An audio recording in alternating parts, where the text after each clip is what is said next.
story today is about wedding bells and what that conjures up in our mind. Now, there was a newlywed that returned back from a honeymoon, and as soon as she arrived home, calls her mother. Now, on that phone call, her mother says to her, "How did everything go?" And she said, "It was wonderful. We had such a romantic time. It was just wonderful." And she said, "But Mum, on the way home in the car, Andy started to use some really awful words." She said, "Really?" She said, "Mum, I've never heard language like this before. 4-letter words you would not believe." And she said, "Really?" And then she started to sob. And she said, "Mum, you've got to come and pick me up. I don't think I'm able to do this anymore." And Mum says, No, tell me what's going on." He said, "Well, I can't tell you the words he used." And she said, "No, you have to tell me." And she said, "Well, we were on our way." I said, "Mum, they're just terrible words. I can't really bring myself to talk to them again." She said, "No, look, you can." She said, "Just come and pick me up, Mum." I said, "No, tell me, what did he say?" He said, "Well, he used these horrible 4-letter words, Mum. Words like help me cook, clean, wash."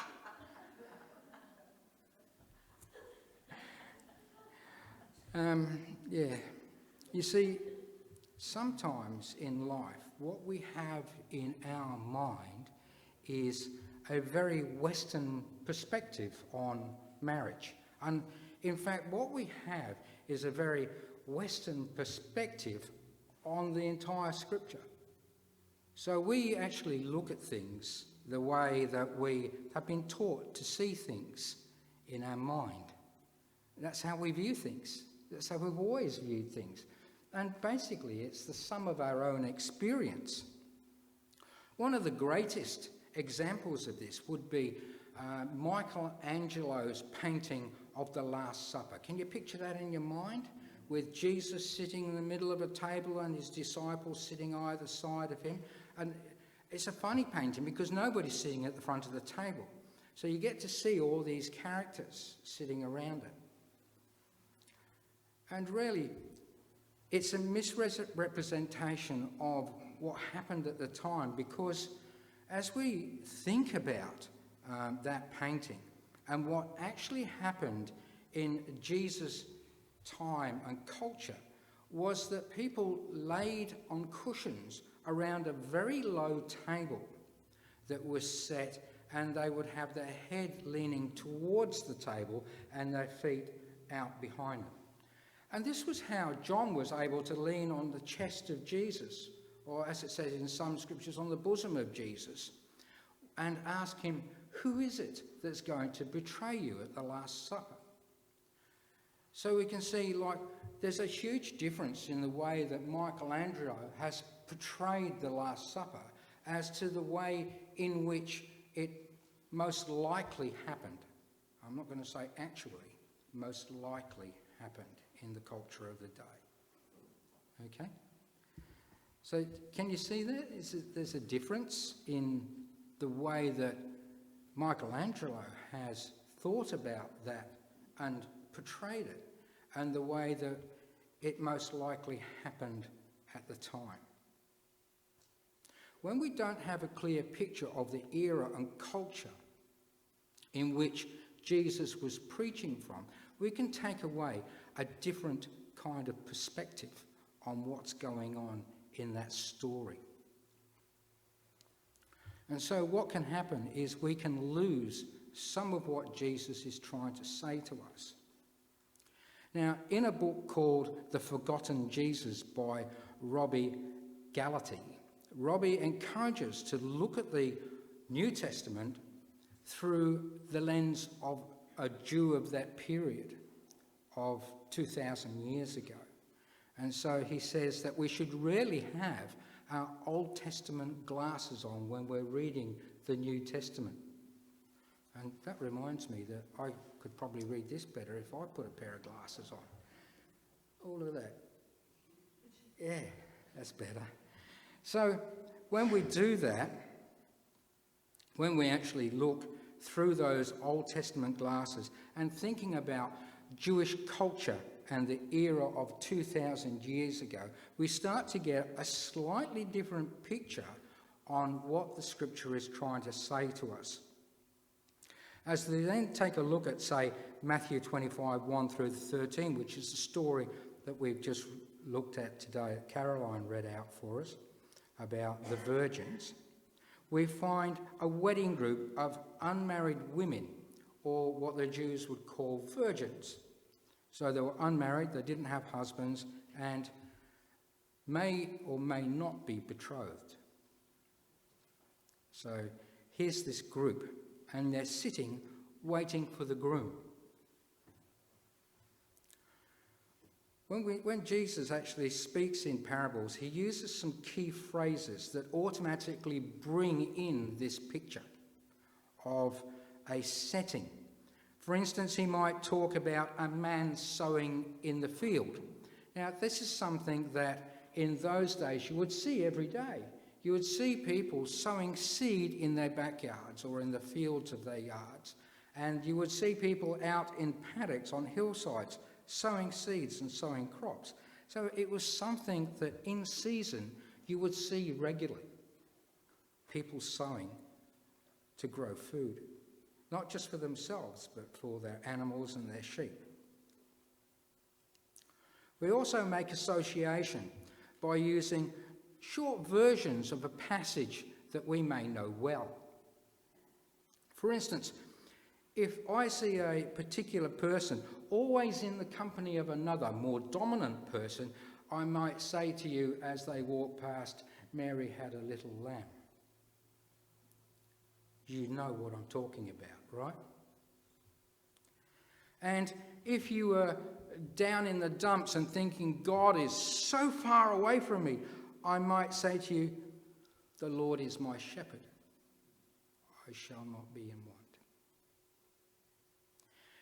And a person that was a Jew that would hear that the Lord is my shepherd has known that since they were a very, very young child.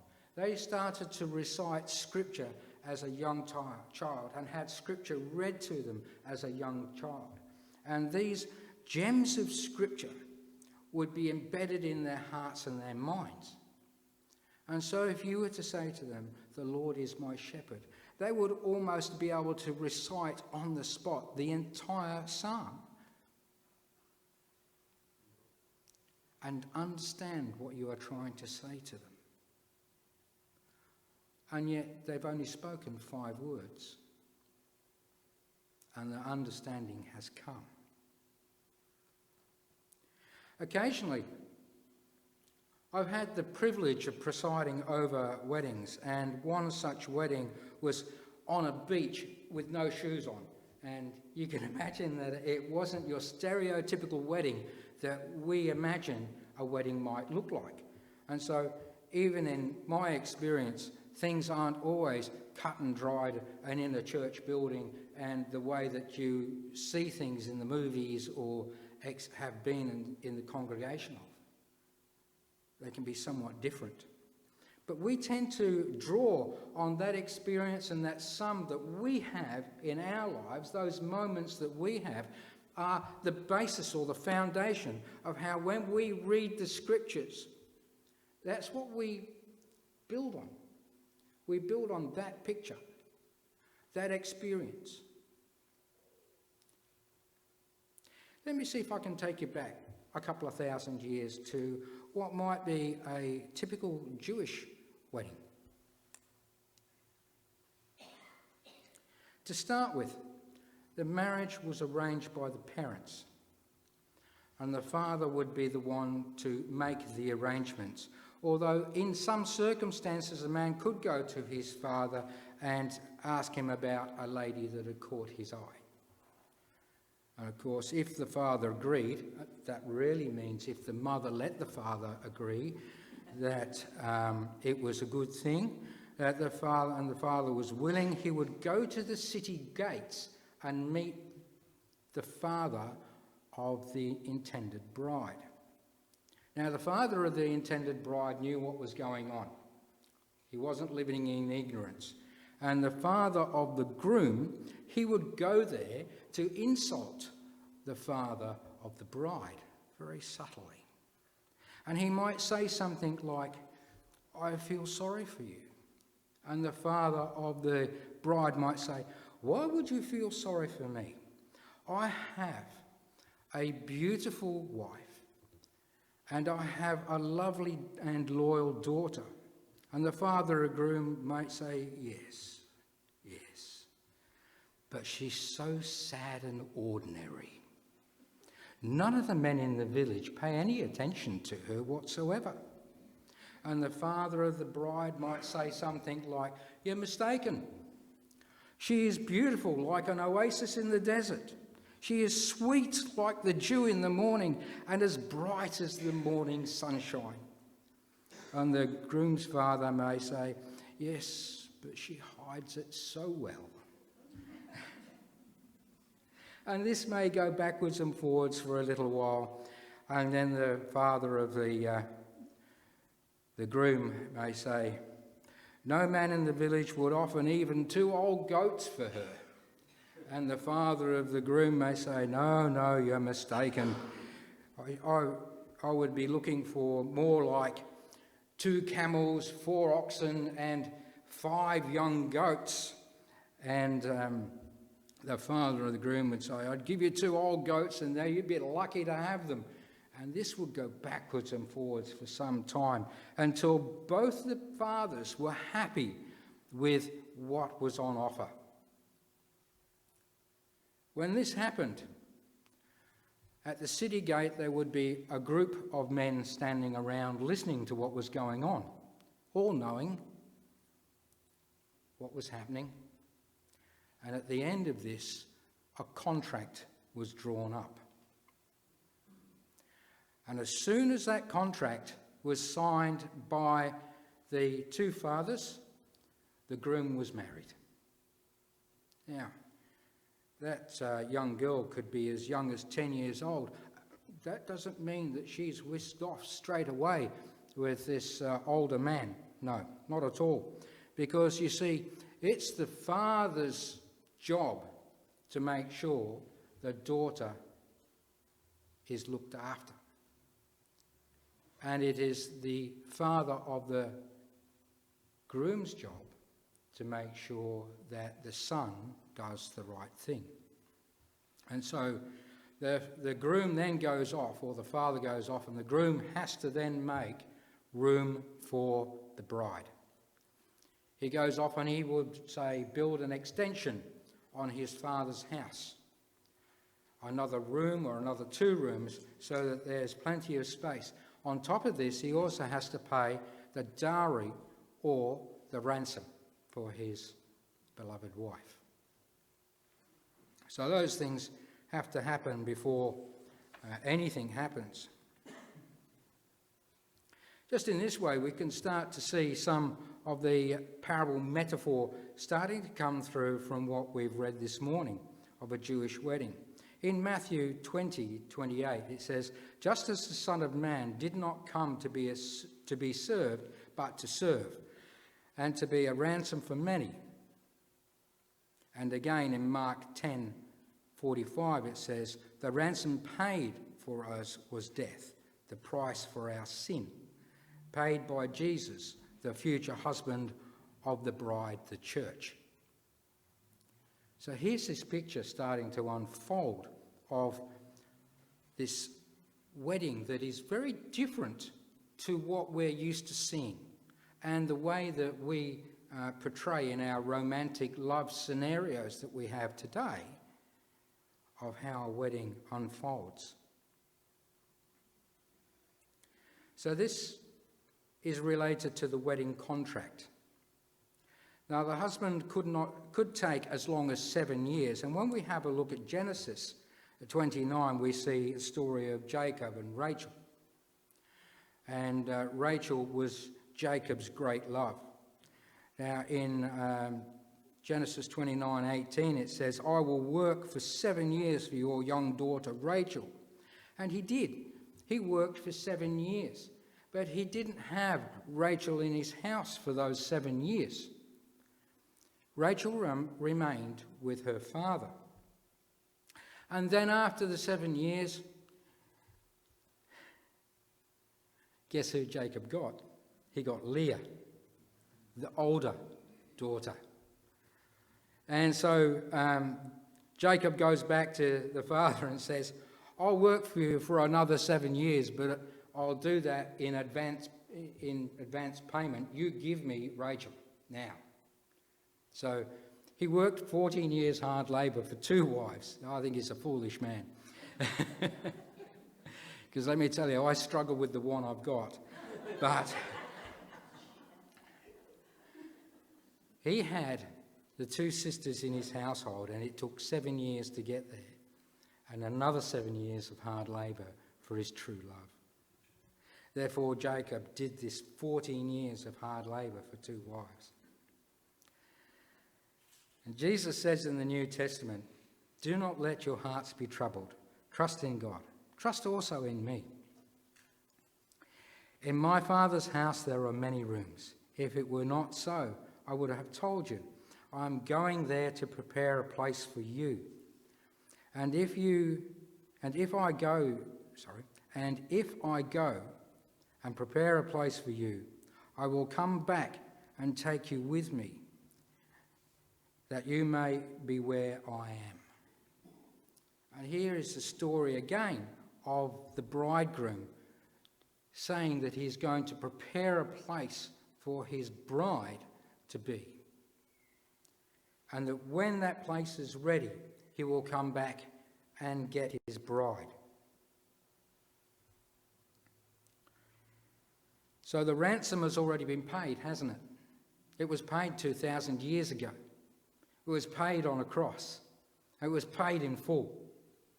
So technically, as far as the Jewish wedding goes, we are already his bride.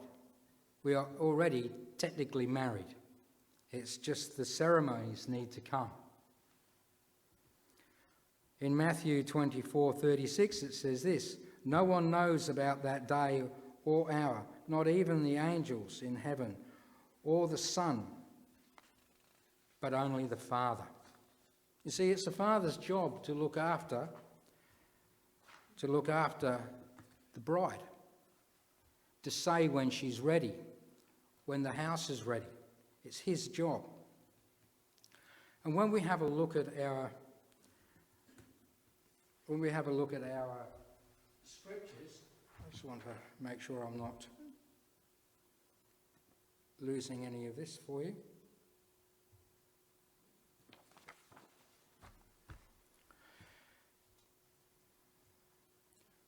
So during this time of waiting and watching,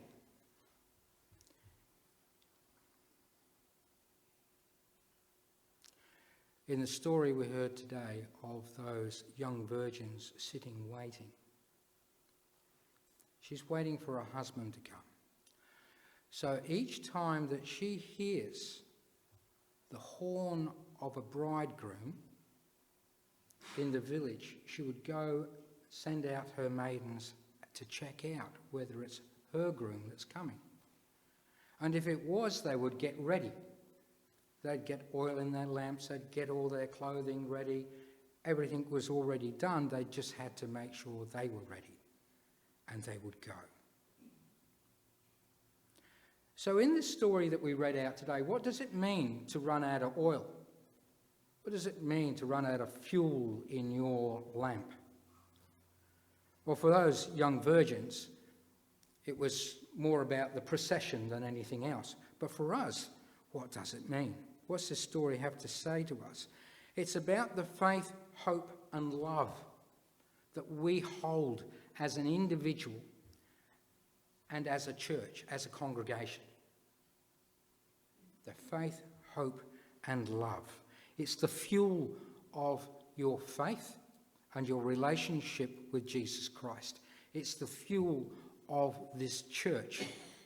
And if we run out of that faith, hope and love, on the day of his return, where do we go? How do we restore it?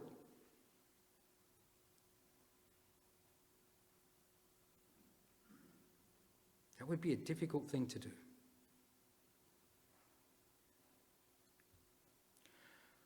So we need to make sure that our faith is strong and active. We need to make sure that our hope remains in Jesus' return. We need to make sure that the love we have for each other and those in our community shines bright like a lamp. Not just as a church, but as an individual. To make sure that each of us has that love in our heart. Matthew 24:30b, that's the second part of Matthew 30, and 31 says, "They will see the Son of Man coming on the clouds of the sky with power and great glory, and he will send angels and a loud trumpet call, and they will gather the elect from the four winds and from one end of heaven to the other." Now, when the father agrees that it is time and the groom has paid the ransom, he would then prepare a feast. So the father says, yes, everything is ready. It is time. Your bride is ready for you. You are ready. Let's have the wedding.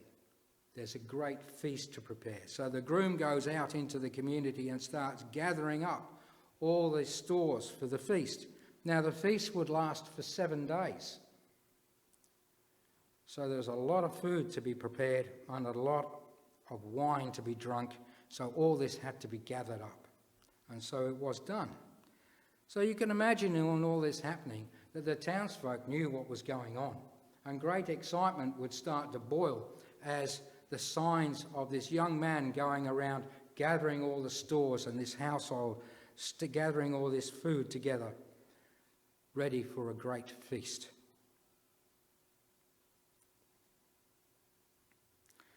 So when the grooms was ready and the groomsmen were ready, they would blow a ram's horn called a shofar. And this ram's horn would sound out into the community and they would know. In Psalm 23 it says, "You prepare a table before me in the presence of my enemies. You anoint my head with oil. My cup overflows. Surely goodness and love will follow me all the days of my life, and I will dwell in the house of the Lord forever." Again, we see pictures of the wedding feast.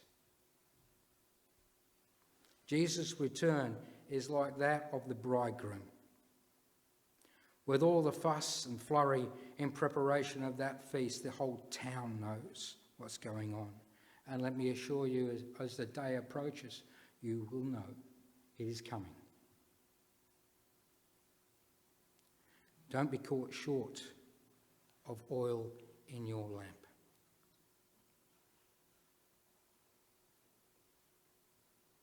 So when Jesus returns, you will be called up as well. Keep your faith. Keep it burning nice and bright. Be joyful in your life. He will come and claim his bride. After all, the ransom has been paid. The preparations are in place.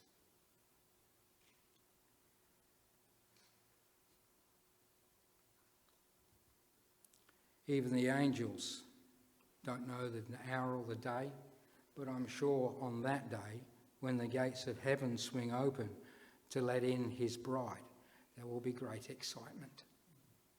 There will be great joy. Matthew 24:30-31. At this time, the sign of the Son of Man will appear in the sky, and all nations will mourn. They will see the Son of Man coming on the clouds with power and great glory. And he will send out his angels with a loud trumpet call. A loud trumpet. A trumpet call of the shofar. Just as like in the wedding. And they will gather his elect from the four winds, from the ends of the heavens, from one end of the heavens to the other. The question really is, are you ready? Are you ready now? Are you ready? Is your lamp full? Faith, hope, love. Can I just say that I think that these threads of Scripture that run through the New Testament are a great and passionate love story for us, for each and every one of us. It brings into Scripture the theme of this wedding and a wedding groom, of the intimate love that a groom has for his bride, and for the expectant anticipation of the bride to the wedding. The celebrations and the joy and the excitement of a wedding. It speaks of a place where we belong and of a relationship that is full of love and delight. Even though we may think we understand that love, how great, how wide it is, how deep and the depth of that love is. 1 Corinthians says to us, now we see a poor reflection as in a mirror. Now when you go home and you look in a mirror, you get an almost exact representation of yourself. But I'm sure when Jesus looked into the mirrors of his day, it was a very different story. A silver dish, maybe. A blackened glass. Then we shall see face to face. Now I know in part, then I shall know fully as I am fully known. So what we think we know of God's love, what we think we have of God's love in our heart, we really don't know it all. We only are just looking at the corners and a very poor reflection of it. His great love is just wonderful. A wonderful love he has for us. God's love to me is wonderful.